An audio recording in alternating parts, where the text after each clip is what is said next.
you. I am Tulika Chaudhary from Amity Innovation Incubator. I would like to thank Meti Startup Hub for the continuous support they have provided to us. Thanking you all for joining us today for an interesting session on decoding the essentials of product market fit by Mr. Janendra Kumar, Vice President, Product Management, Excellence Digital. He is responsible for the product management, technology, architecture, software engineering, professional services, and technical support team at Excidence. He brings 25 years of experience in technology, engineering, and product management for multiple products and service organizations. Achieve product market fit is key to successful business. It means that there's market demand for what you are selling and people are willing to pay for it because it's better than the alternatives. But how do you figure out that if your product or idea has achieved market fit? In today's session, we'll be discussing the same. Now, I would like to request Mr. Janendra Kumar to take it forward.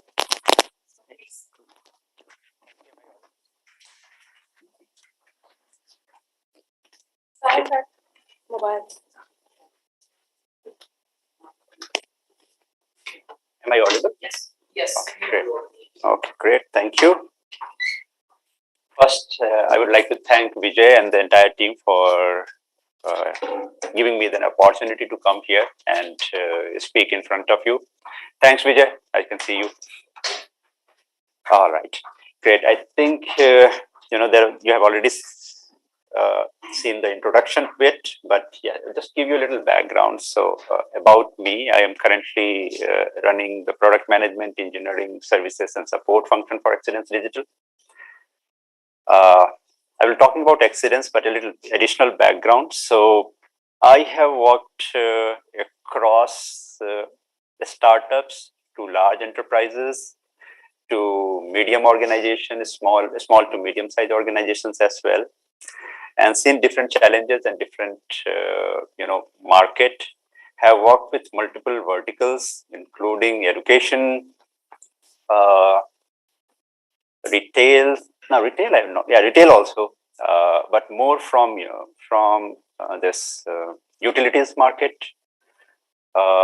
finance, currently into insurance. And what we are going to do today is no gyan and those things. I'm just plan to share my experiences wherever I into the product management role. So the different challenges that were thrown on me. Some places where it was a success. Some we couldn't. But that's the whole idea, to actually share both successes and failures. Fortunately, there were more successes than failure for me. So we'll talk about that today. Okay. So a little bit about Excellence, and this is an interesting challenge for me. So Excellence is a pretty much insurance-focused organization. It is a service organization to provide end-to-end insurance operations for large to small insurance organizations across the globe. Our market focus is US and Europe. India, we still don't have many customers, but again, like, we are doing all right in the US and Europe market. This market is a little unique and very different. We will talk about, as I get to the Excellence slide, what I'm trying to do. But for me, the challenge here is that, Excellence again is a very young 8-year-old company. In a way, it is a startup in itself. And within that startup, I am running another startup, which is called Excellence Digital, which is the product wing of Excellence. Okay, fortunately for me, that they have also invested into another company called ChainThat, which is a product company in itself. So at least there are people who understands product. So I'm not the only guy there who understands product. So that's a good thing for me. Otherwise, it would have been another level of challenge. ChainThat is a product startup, as I said. They are, as the name suggests, ChainThat. So definitely something to do with blockchain. So it is a blockchain-based insurance company, products company, little ahead in the game in the insurance industries. But at the same time, now they are also building their PAS system, and with that, they are getting some traction. So PAS is basically policy administration system, which is the backbone of insurance industry. So that is what chain that is building. They are getting good penetration now. We are into more accidents digital is more into the efficiency space. I will cover that a little later, but that's the kind of a background. What we do, as I said, it's an end-to-end, so entire operations to underwriting to machine learning, data science, actuarial function to QA function, and then the entire technology services side, right from architecture to delivery and also consulting on the technology side. So that's what Accidents does for insurance industry. We'll cover that. I think it is the last which we are going to talk. Okay, like with the slide here itself. So Accidents Digital, what we are doing. So it's a digital transformation platform that we are kind of building for the insurance industry. Close to around $3 million. $3 billion is currently being spent for manually extracting the data and analyzing it. That's a huge problem in the insurance industry. With that, we actually came out with our experience from accidents services organization, that there is a opportunity to actually productize certain processes which would be relevant for multiple insurance organizations, and that is where we are playing into the efficiency space, not the PAS space, which is the policy administration system. So you have policy administration system, which traditionally it is again, like when I talk to internally to people, I tell them that 10 to 15 years back, where finance or the banking was, that is where the insurance industry is today. Banking, I know there were hundreds and thousands of people from TCS, Infosys, and those guys were trying to actually build something in Java on those days on top of AS400. Still, banking runs on AS400. Nobody has been able to replace it. But what has happened is, with this layer that got developed over the period, the innovation speed in the banking sector has changed. Now the payment and these things that you are able to see is only because of that innovation that has happened. The same thing is in the insurance industry currently. We have very old legacy technology based PAS systems which these guys are operating on. There are some other challenges. I'm going to talk about that a little later, but just to give you a little familiarity with the insurance industry. So and the very interesting and the unique thing about insurance industry is that it is underwriter driven. So underwriters, again, and the terminology that they use, it took me around 4 months to actually understand the terminologies. It's a little different and unique that they use. So underwriters are the people who actually sign on the insurance, right? And they kind of look at the profitability and even if they have to sign, get those insurance, work on those insurance, get into a court process. So to support these underwriters over the period, the PAS system was designed in an early days where there were very few insurance, but as it has scaled, those PAS systems were not able to scale to support the underwriters, and underwriters are at every stage of the process. And with this, what has happened is that there are a bunch of people who are actually supporting underwriters to get through this entire processes.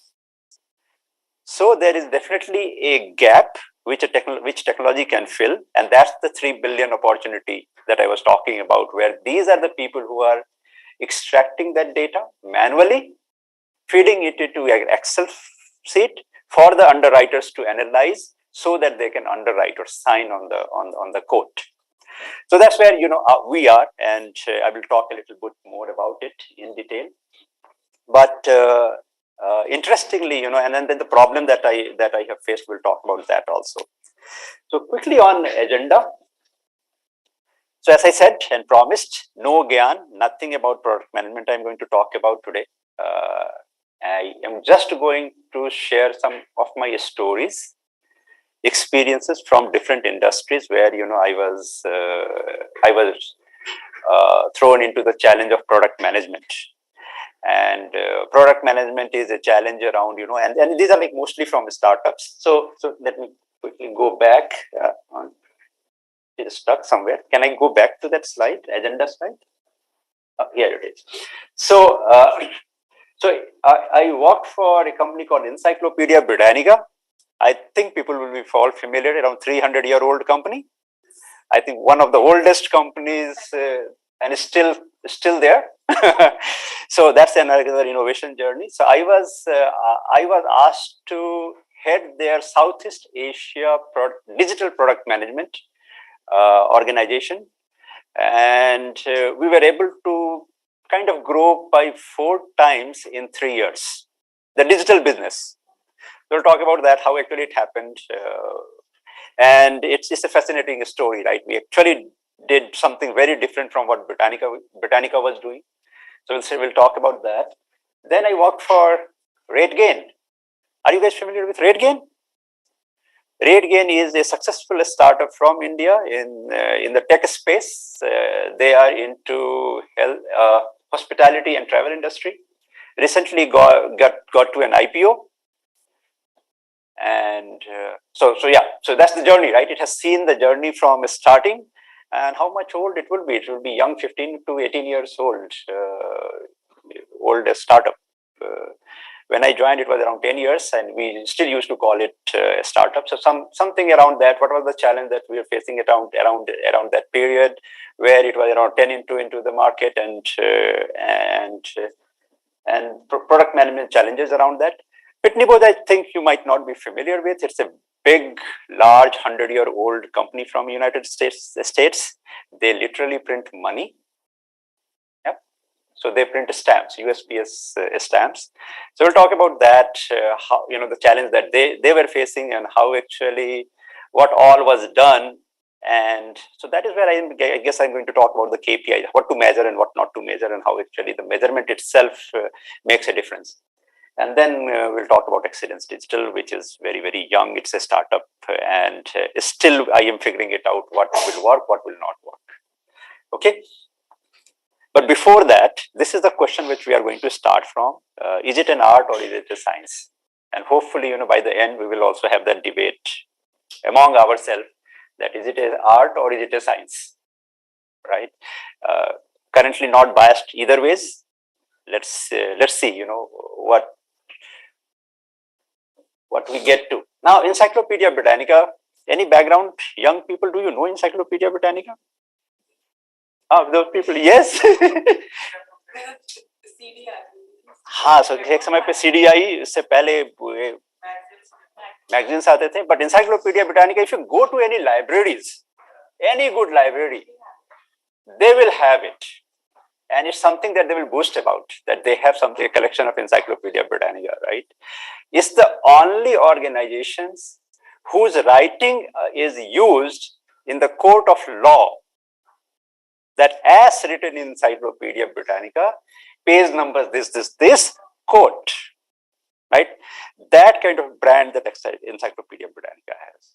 So whatever is written in Encyclopedia Britannica is the truth. So over 300 years, they have been able to keep that brand, which itself is a huge, huge achievement. And that's the difference between Encyclopedia Britannica and Wikipedia. Wikipedia, nobody, will a judge quote in Wikipedia? Never, because it is public who is writing there. This is where you will have President of United States, Prime Minister of India, and other, top, influencers writing articles themselves. And this is where, the truth is there. So that's the company. So, It started in 1768. In 2012, I worked with the president of that time, Joe Hore. So he said that we are going to go 100% digital.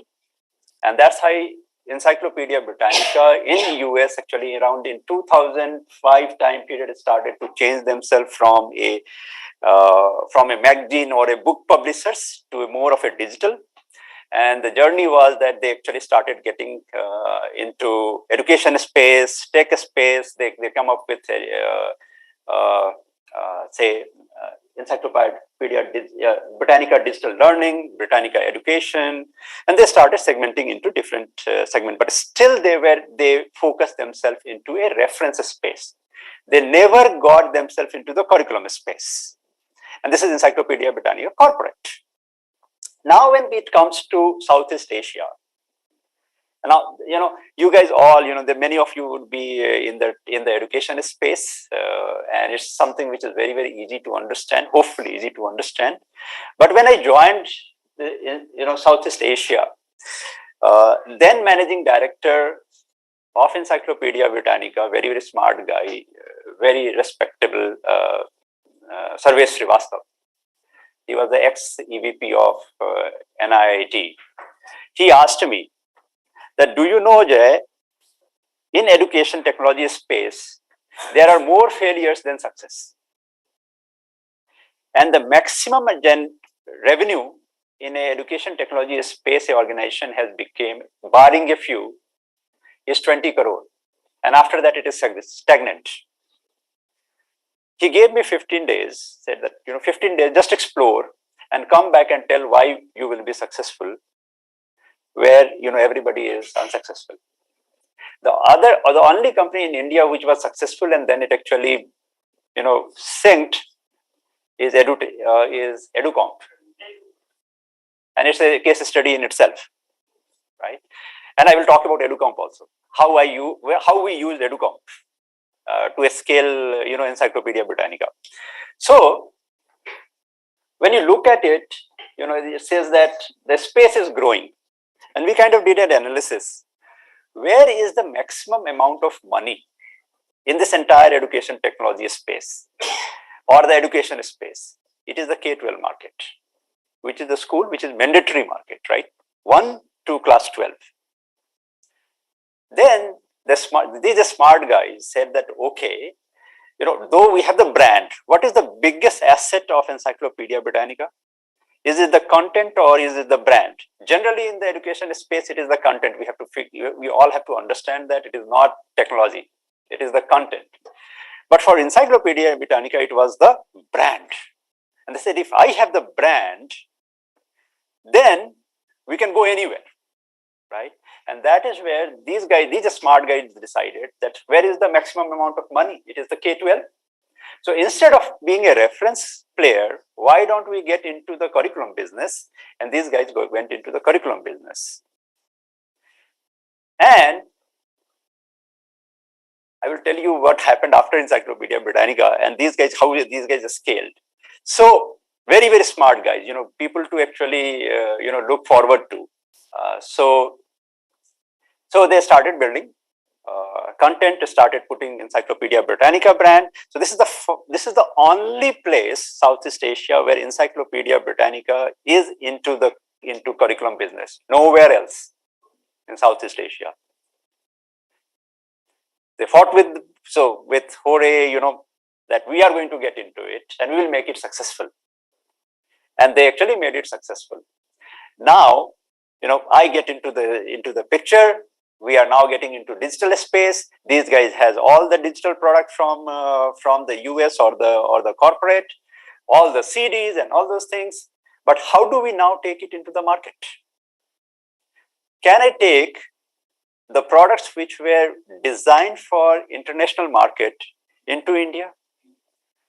There are certain compliances and guidelines because you are into now curriculum space. There are government regulations. Certain things cannot be there in the content, so that has to remove. That is one area section. But the other problem is understanding the curriculum business. What's the regulation? Then who is your client? and who is the influencer, and why actually you will be able to succeed, and who will, in this space. Now there are two things, early days I was like, okay, how do you actually get shortlisted when you are selling the books?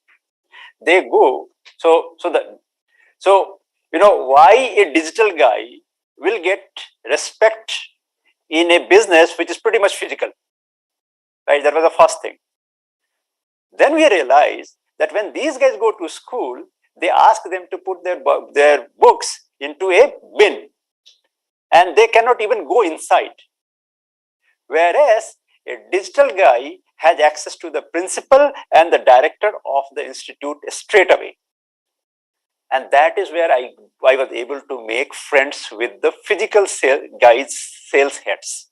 They were very, very interested in, talking to me, because I was able to get them access to the influencers and the guy who writes the check.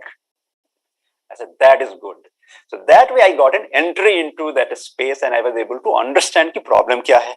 So we built nothing, in the first year I was like, no, we are not going to do anything. It's a content business. Let's figure it out, what we want to do. But still there was a challenge to actually generate revenue for digital. I said, okay, now we have to do a study. What is our strength?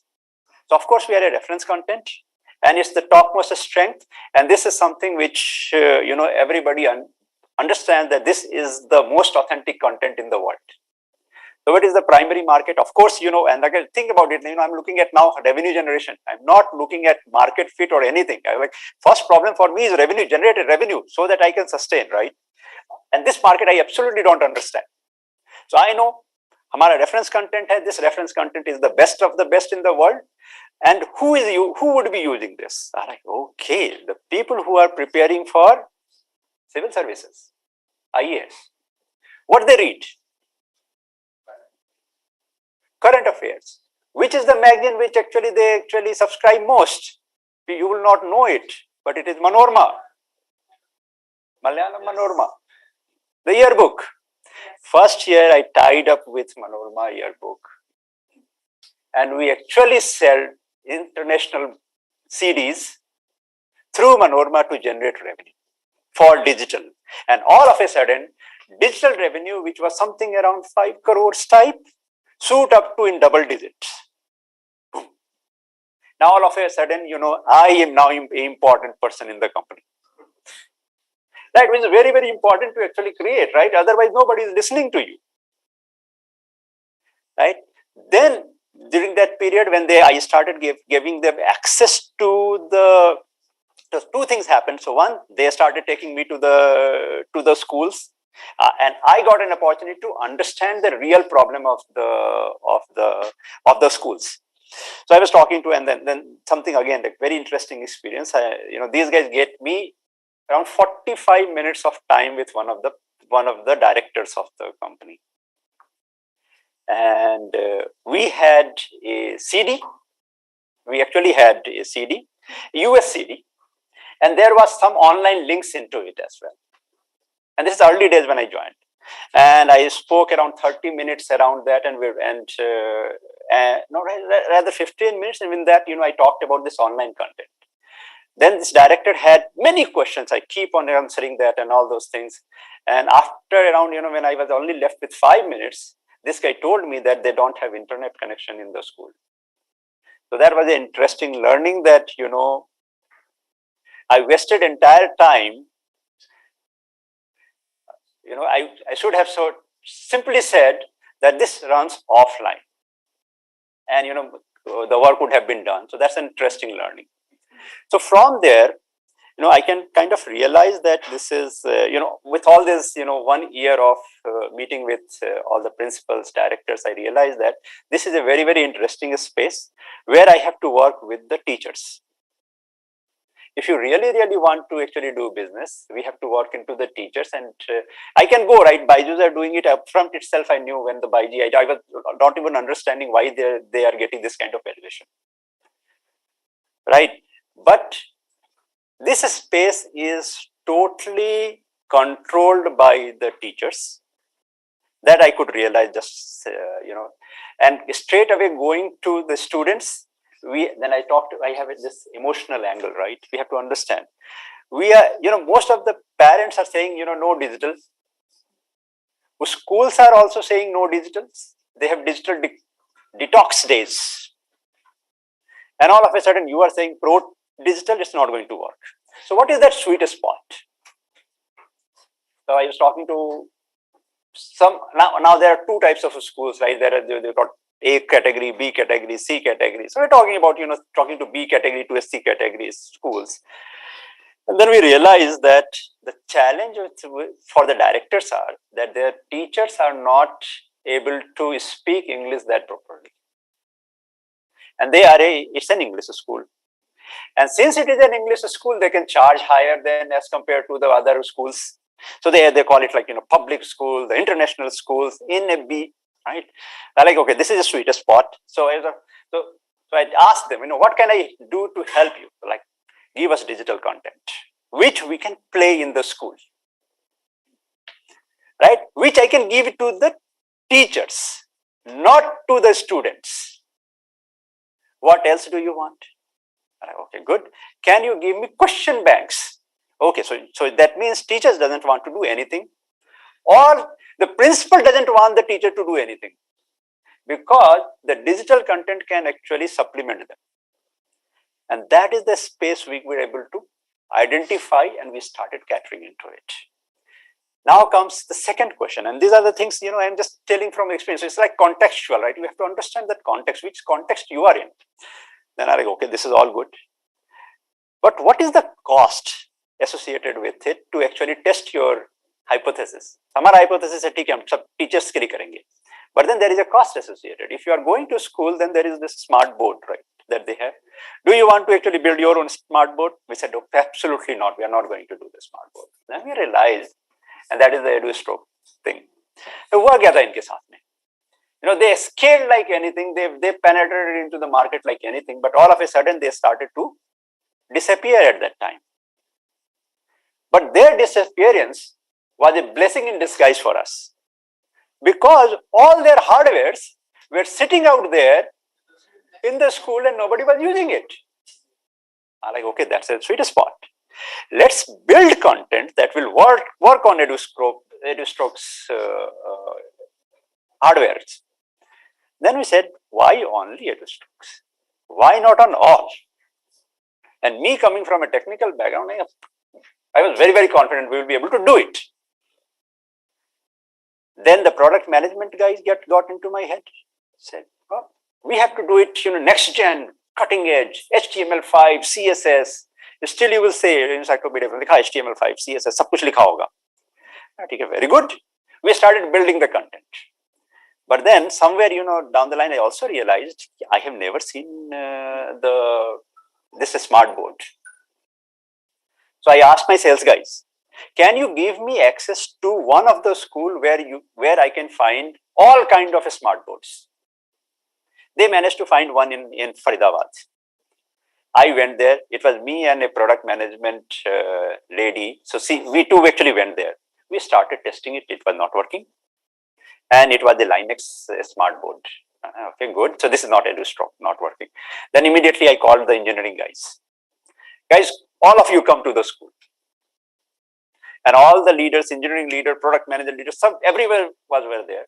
Okay, and it was Saturday. The school was closed. I said, okay, let's get all the schools different smart boards open. We will go and test it in everywhere.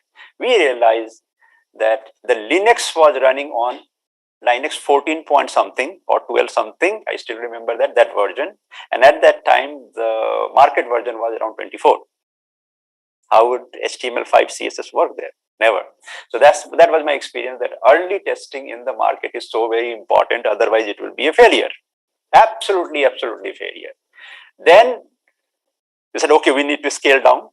We need to work on now HTML, old school HTML. And, and again, like content you are there. So security, I'm not going to talk about it. Those are little complex things. But then we figured out the simple way of introducing security in that. Still scaling it down to HTML and, and browser embedded into it. We managed to run it on existing servers, both Linux and EduStroke is Windows XP, not supported. That is another challenge, right? And they are not upgrading it, but we actually, kind of build it on those platforms. Then comes the another challenge of how do you get the salespeople excited about it? They would not sell it. They don't know how to sell it. So we as a product management organization had to have our hand dirty, get out there to actually test it, sell it along with the sales guys. So some success we actually were able to generate in few areas. So हमने pick किया कहाँ जाएंगे.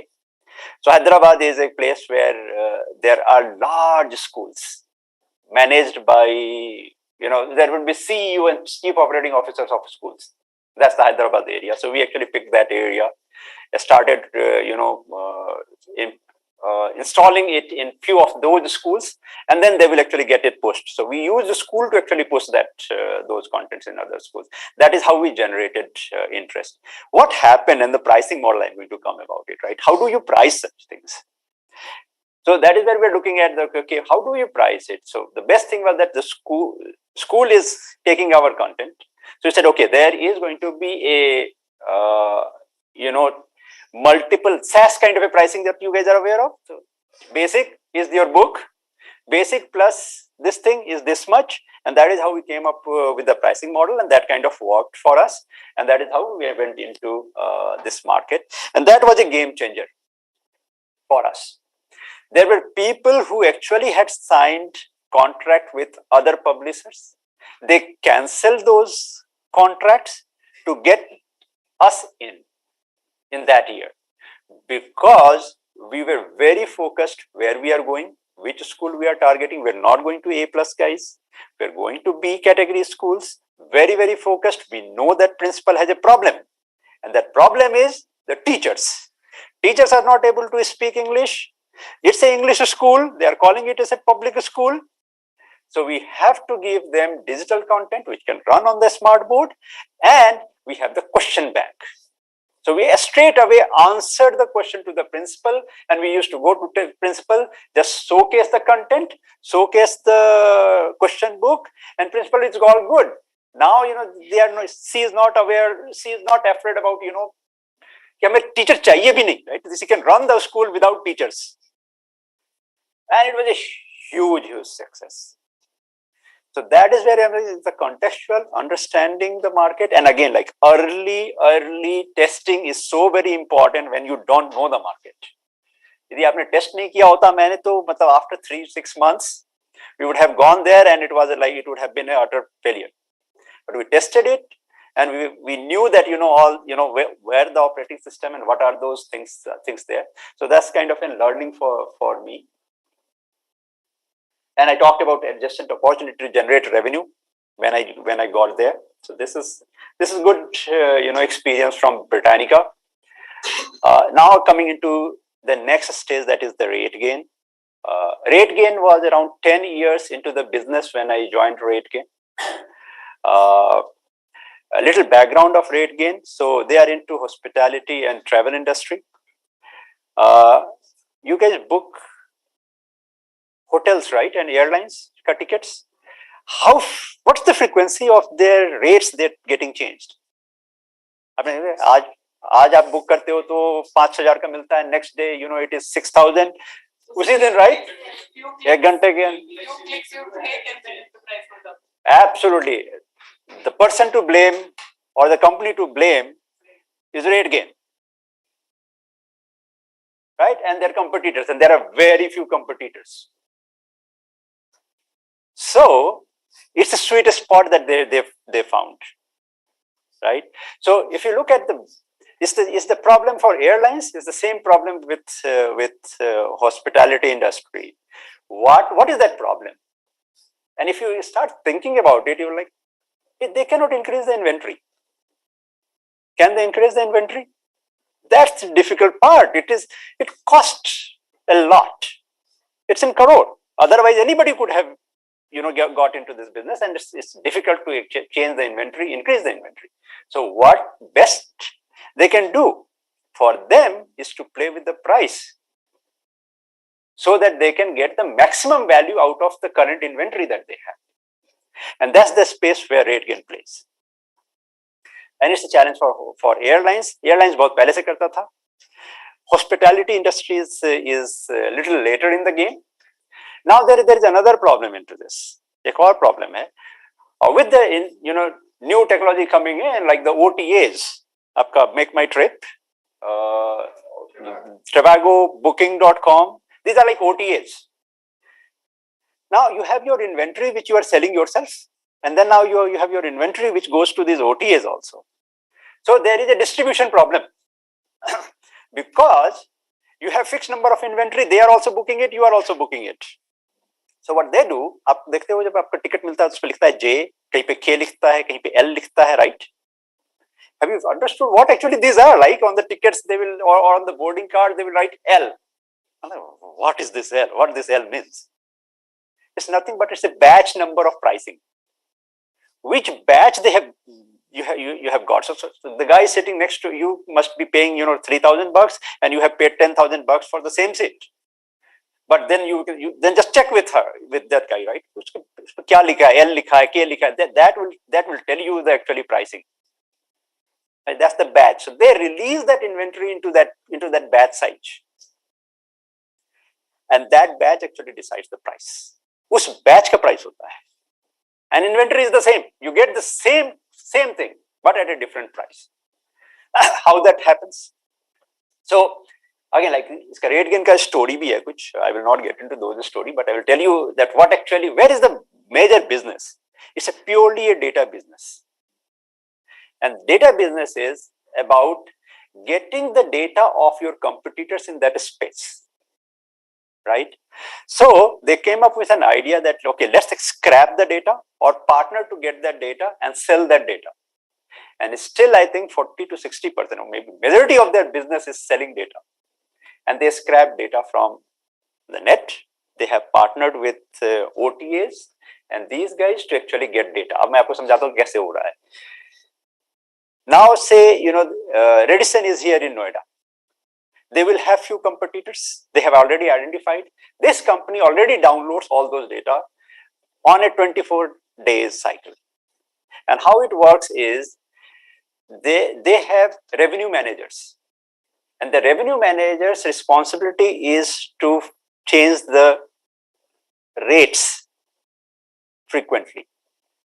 Few would be changing it on a daily basis, few will change in weekly, and then they have a year-end cycle.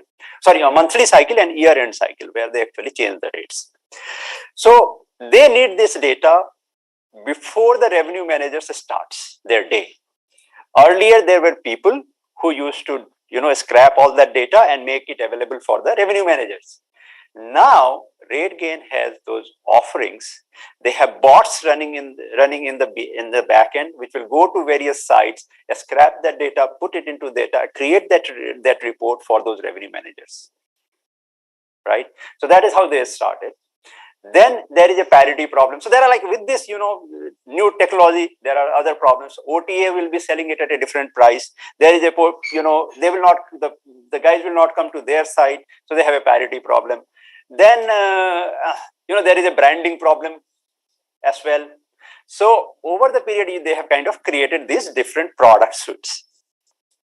Now when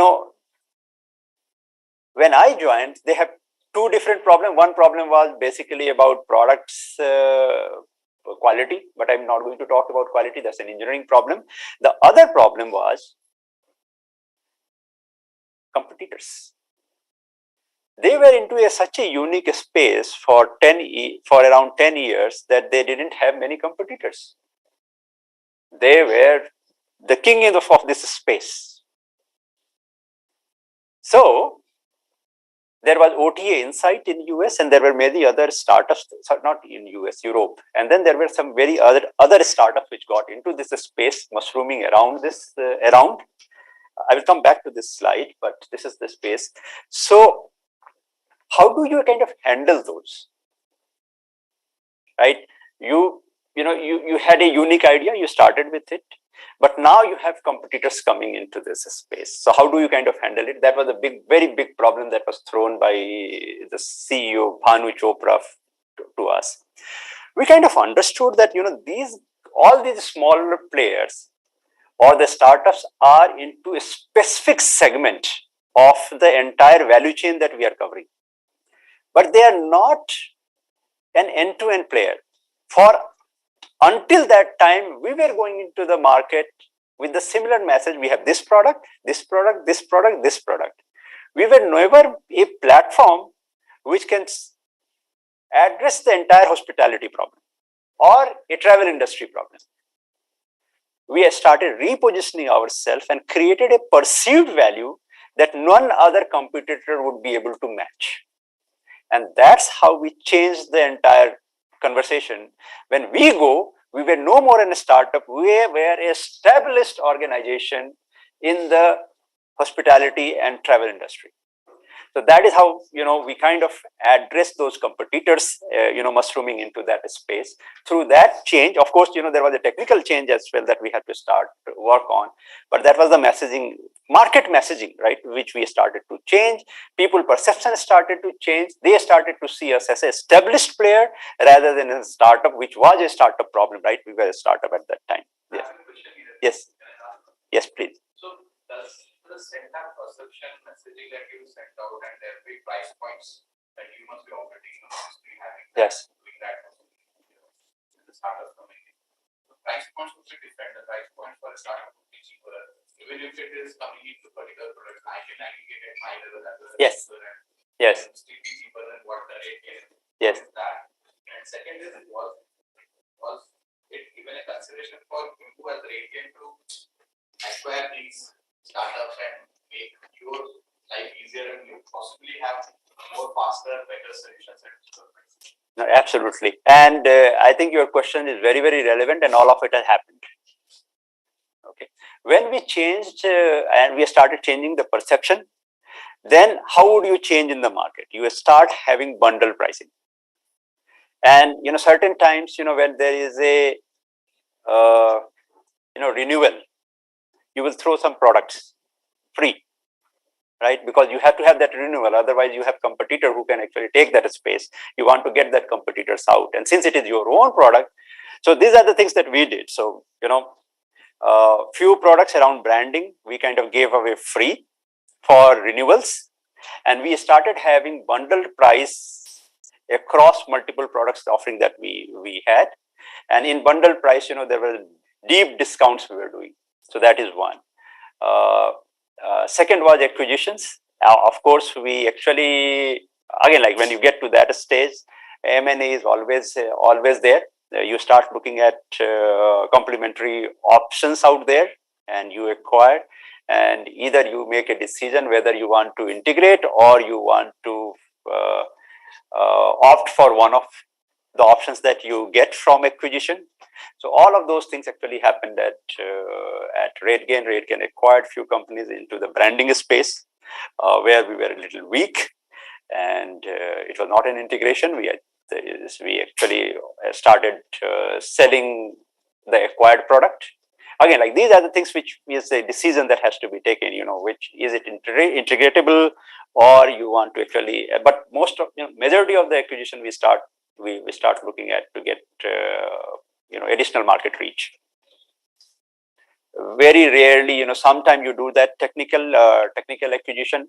So technical acquisition generally, we do if there is a gap in the portfolio, and I will talk about it in Excellence Digital. But major acquisition drivers are market. Okay, coming back. So one of the things that I definitely want to talk about and what I liked about RateGain as a startup and why it is successful. Some good things and some bad thing about it, but in any case, it is very client focused organization.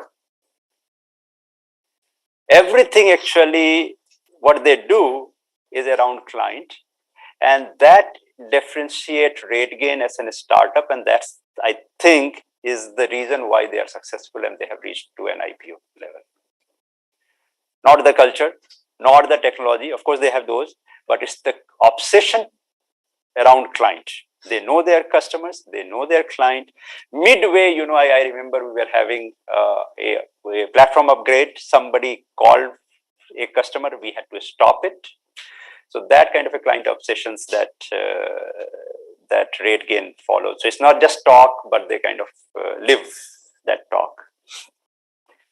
Quickly on Pitney Bowes. So I am just talking about the various stages. So Pitney Bowes, like as I said, 100-year-old company. So I said they literally print money. So they print USPS stamp. But you know that the stamp volume is declining. So they had this challenge. So but the shipping volume was increasing. So they innovated and they started using the same machine to print shipping labels also. Okay. So that was one innovation which was done, and they were. But now here, again, like it's a very old company. So the first challenge was that how do you simplify, because they had n number of machines. So first was simplify those machines and get to a reasonable size which the customers can. But before I get into it, one more context, and again, like these are the contexts which we have to understand. What was their context? So their context is how are they making revenue? So all these machines, why these machines are so very important for them? The reason is that they have a very, very interesting business model. And for startups, business model, thinking about that business model is very important as well. This is if you talk to the chief CEO of Pitney Bowes, they will say that only God can kind of design this kind of a business model. They operate at an 80% margin. Can you believe it? Like, what is this guy, right? 80% margin. So very, very interesting business model. So they manufacture these machines, but they just don't sell these machines. They lease these machines for 5 years lease. So they charge interest on this and they finance these machines also. So Pitney Bowes is a bank. Pitney Bowes is a machine. They manufacturers. They lease it also, and they themselves lease it. They themselves finance it. They also take interest on it, and the machine remains with them. So that's the business model. So as a technical guy, right, the challenge is, again, like as the technology is evolving, these machines are getting obsolete. Not just in context of technology, but in context of usability also, right? Then we were doing the studies also that where they are putting these machines. Sometime these machines would be just near to the sink, right? That is what the usability, or sometime it will be in the garage. For us, it was so very important from the mandate that this machine has to be there. It has to be sticky. Because if this machine goes away, then the entire business model is in question. Of course, I can have this, you see that internet and all those things, that is all good. You can have this printed also, right? The labels can print it, but those will not generate the kind of a business or the revenue that these machines are generating. So we were able to build, so to make those sticky, we kind of created a lot of apps, which was Android apps, which got on top of it, and that is and that apps, we have kind of created 20 different apps. But think about it, what is the time that a average user is spending on these machines for a stamp printing, or for this maximum 5 minutes or even less than that? तो ये सारे apps को कौन use करेगा और कितना use करेगा, right? And what is the adoption rate?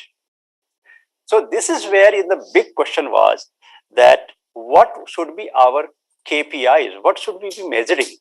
And how do we actually increase the adoption of these apps? And how do we make it more and more valuable for our customers by either reducing their cost, or by giving them more and more customer experience and making it so very simple for them to actually print? So that is where we kind of started looking at it, started measuring adoption rate. That which all apps are getting adopted, what is their activation rate, and then building our messaging, communication, and those things. Second, Now, these are machines. People are actually going to the customers, visiting the customers for what? Servicing the customer, for servicing these machines. How can we change those service agent from a service agent to a sales guy? Because now, I have other products also, not just these machines. But behind the scene, since we are a bank, we have all your data points. So with that, we knew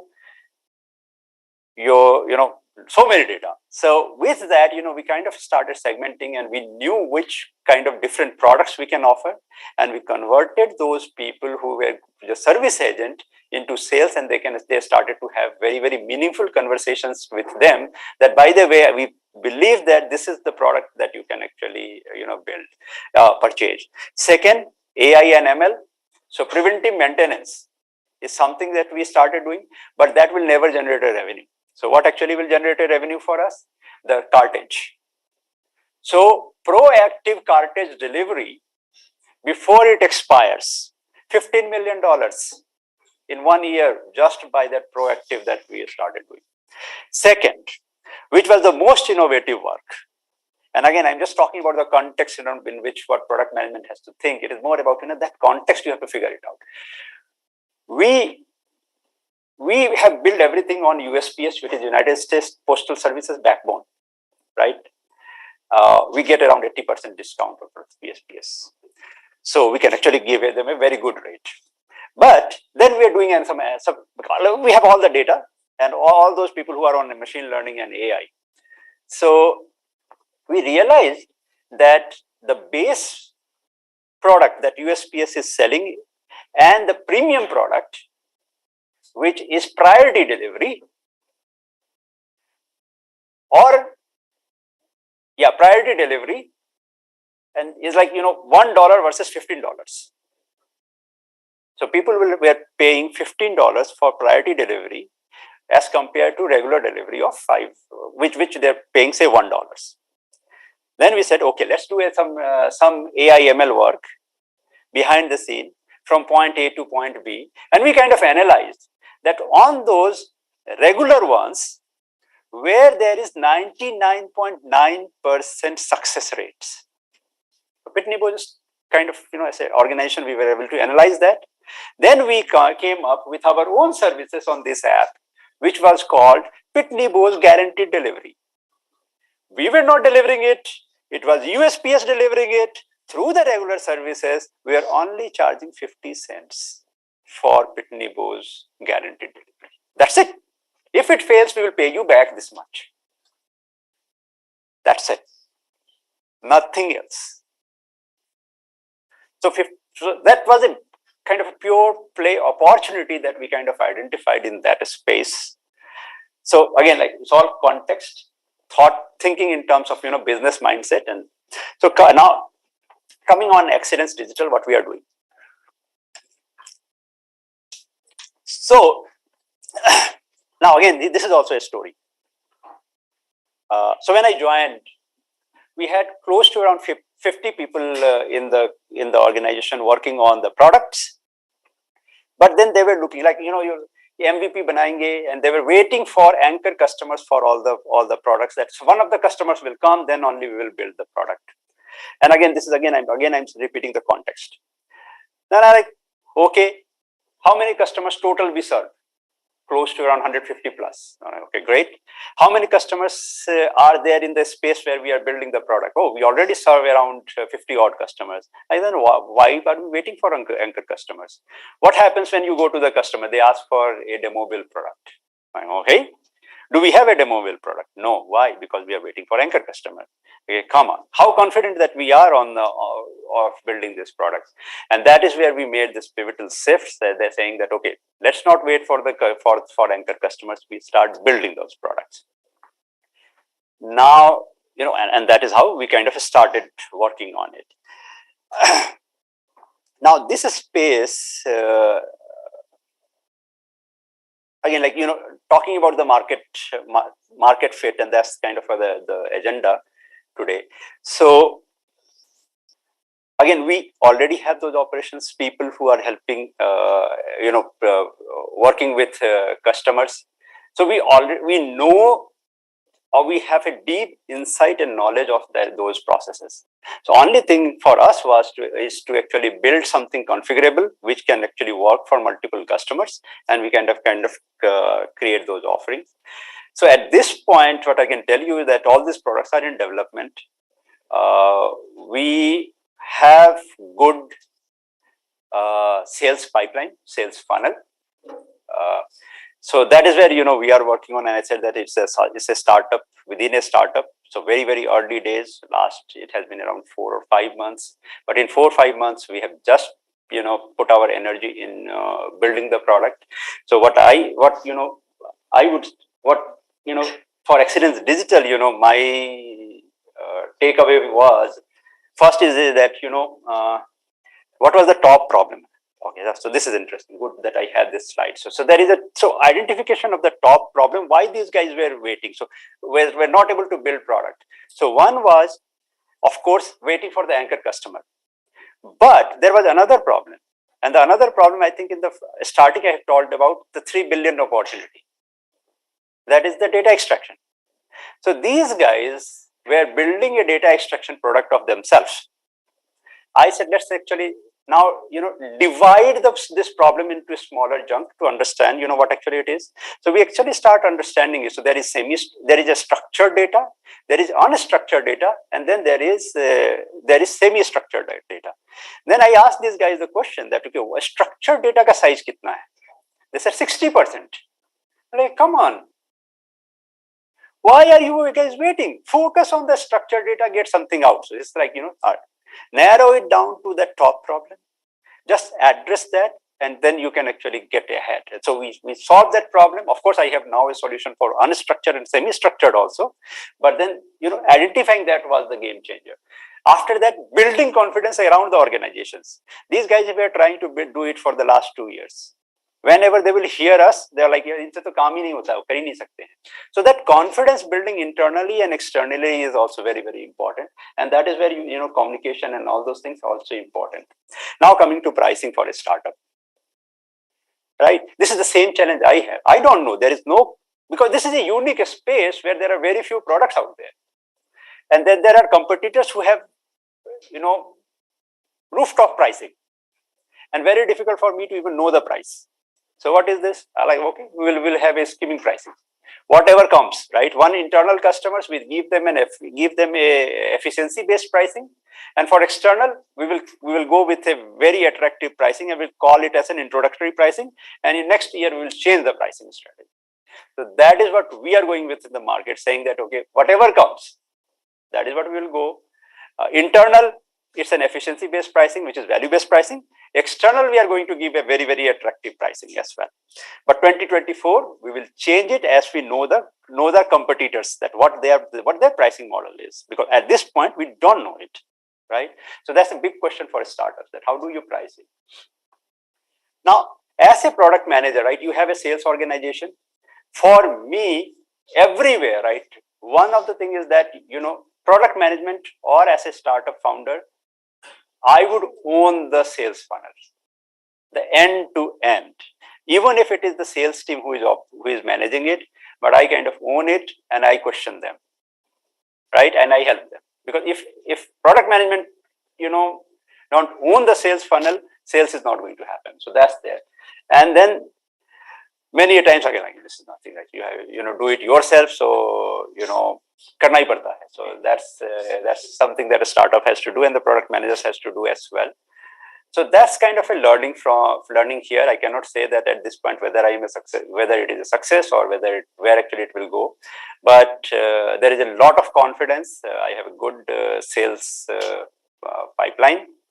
So hopefully it will turn around to be a good investment for the organization and the people who have funded it. So that's all. I will open it for questions. If you have any questions around it, hopefully there was some takeaway from these experiences.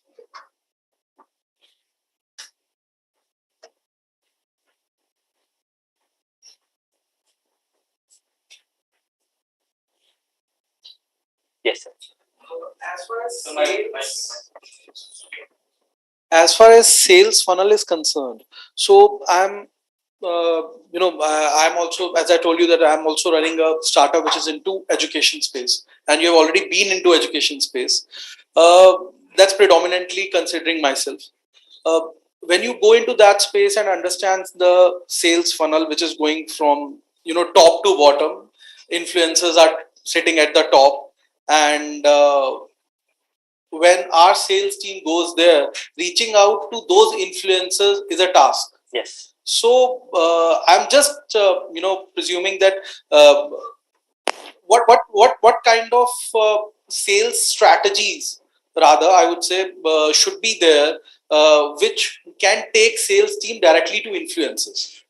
We have applied few, and one of them was that we have hired few principals themselves. But it could be variable sales strategies which could be implemented, where we can directly go and talk to influencers. Okay. Very good question. I think in my talk I talked about what happened to the encyclopedia guys. So I will give you that context, and this will answer you a real life example. So Encyclopedia Britannica, that we are going absolutely against Encyclopedia Britannica corporate. We're into curriculum. They decided that okay, part away with these guys. They don't fit into our strategy, and they sold Encyclopedia Britannica to an Indian company, and now it is called Indian Analytical Learning. But these founders were very, very great, so they created their own new venture, and they call themselves as a sales platform. Now, what is a sales platform? It means that a team of sales people who have very strong relationships into the market. And interestingly, education industry is driven by relationship.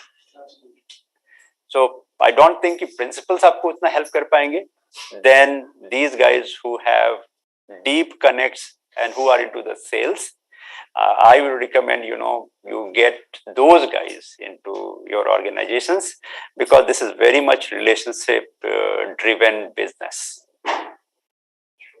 And yep, that's the kind of a learning from there, because pretty much there are some other things also that happens there. Those guys knows it. So it's not that simple sales thing. Again, we were discussing sales percentage. यहाँ दूसरा percentage होता है, but those guys are aware of. You will have tough time actually cracking that yourself. So any other questions? So we have received few online questions.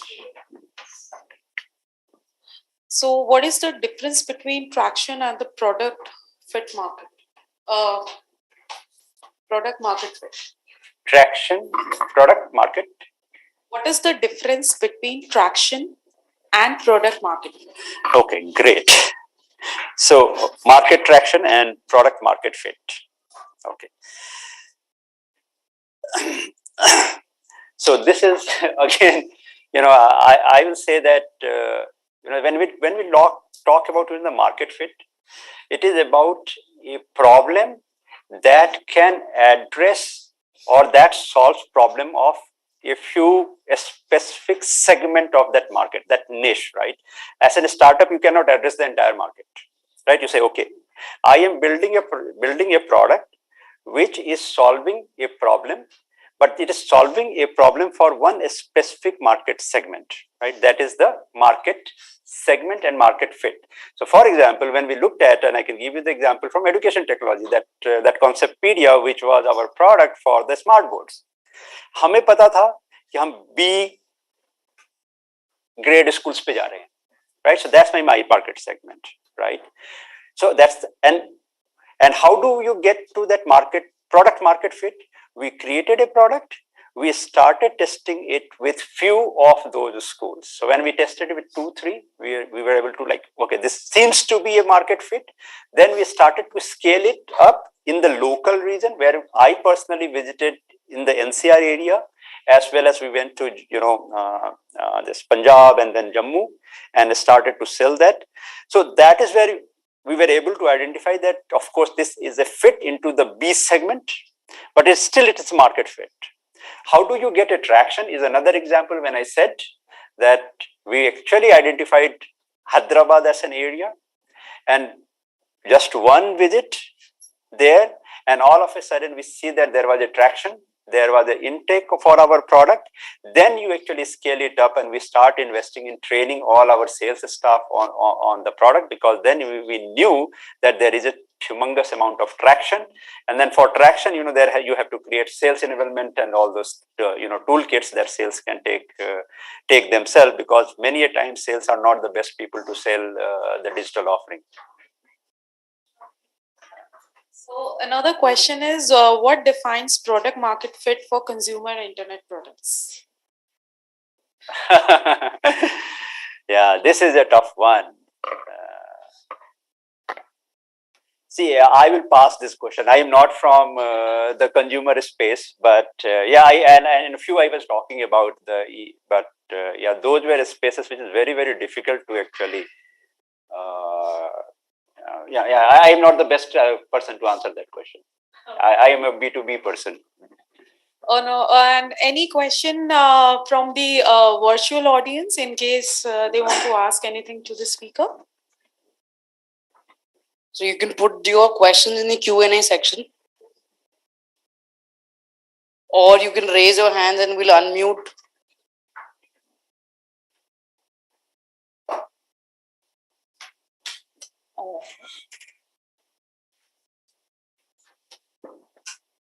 No question there? Okay, great. So my question for the audience is still, the art versus science.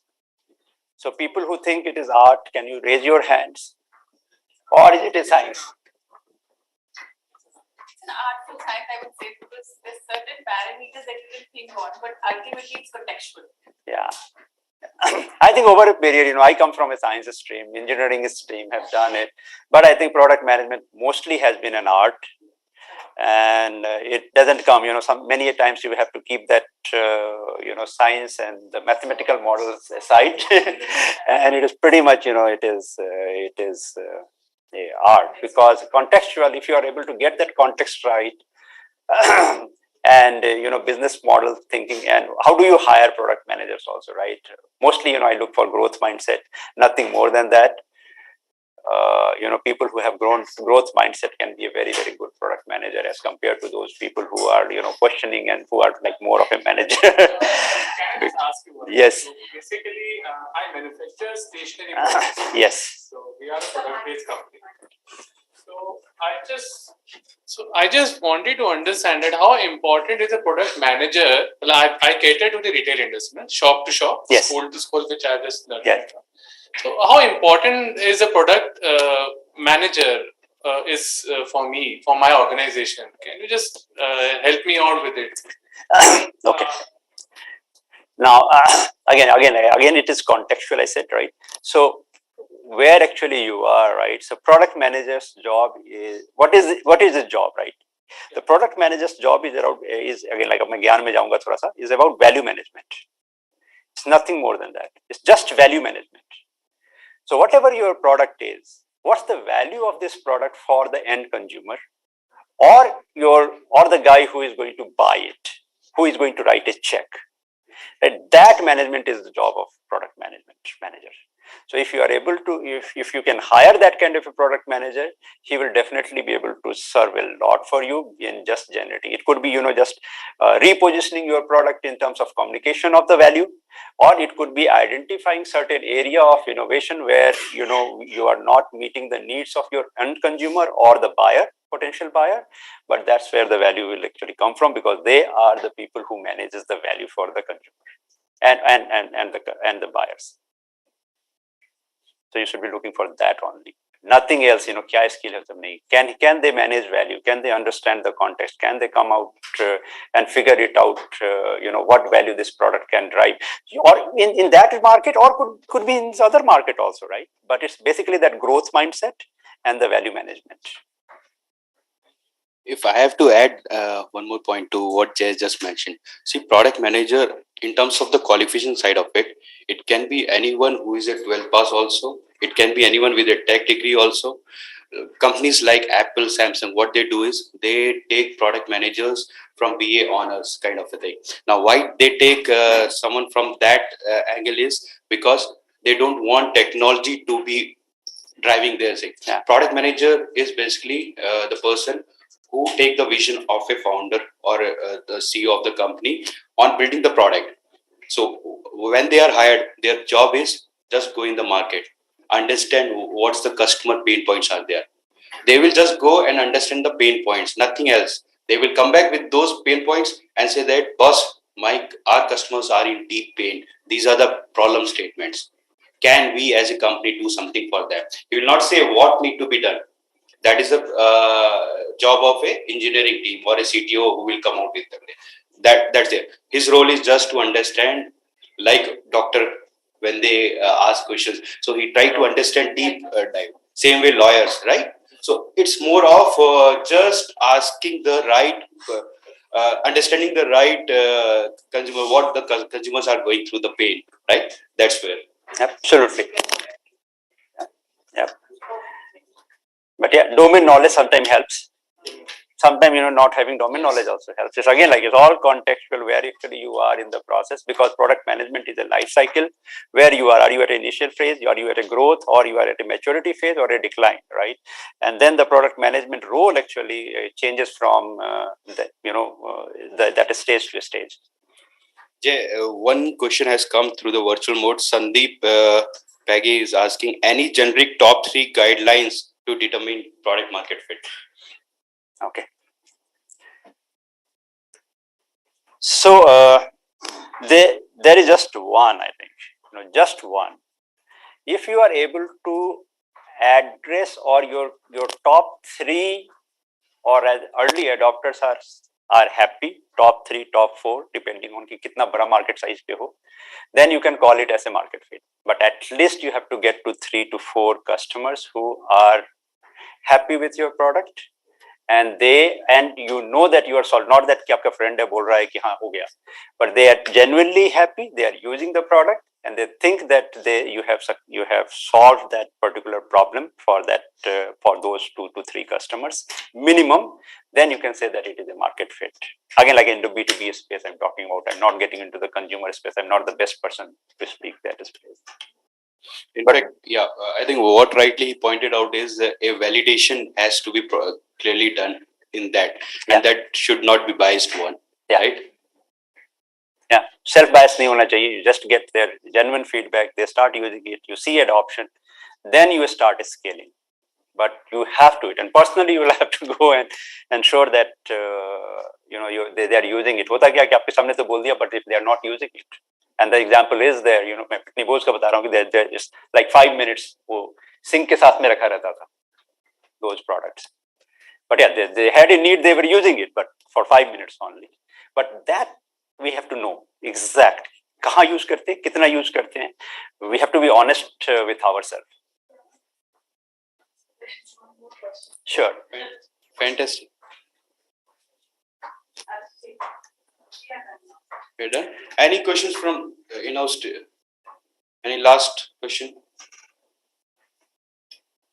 Done? Thank you so much. Thank you, Jay. I think it was really good.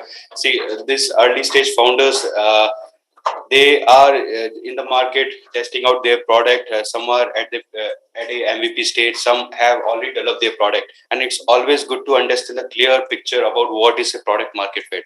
And it's a very important element for the founders to understand at a right stage. Otherwise, down the line, they may face a huge problem if the product market fit is not rightly addressed. Right? True. And I think with his experience, he was able to communicate what a product market fit is all about. And any questions or some advices, in case you want to take from him, let us know. We will connect you with him offline. It will be, I think you can take that discussion offline with him. Thank you, team. Wonderful having you all. I know it was early morning. You have to come down from Gurgaon, some of you. So thank you so much, and keep being a part of our session. Thank you. Thank you, everyone. Thanks very much.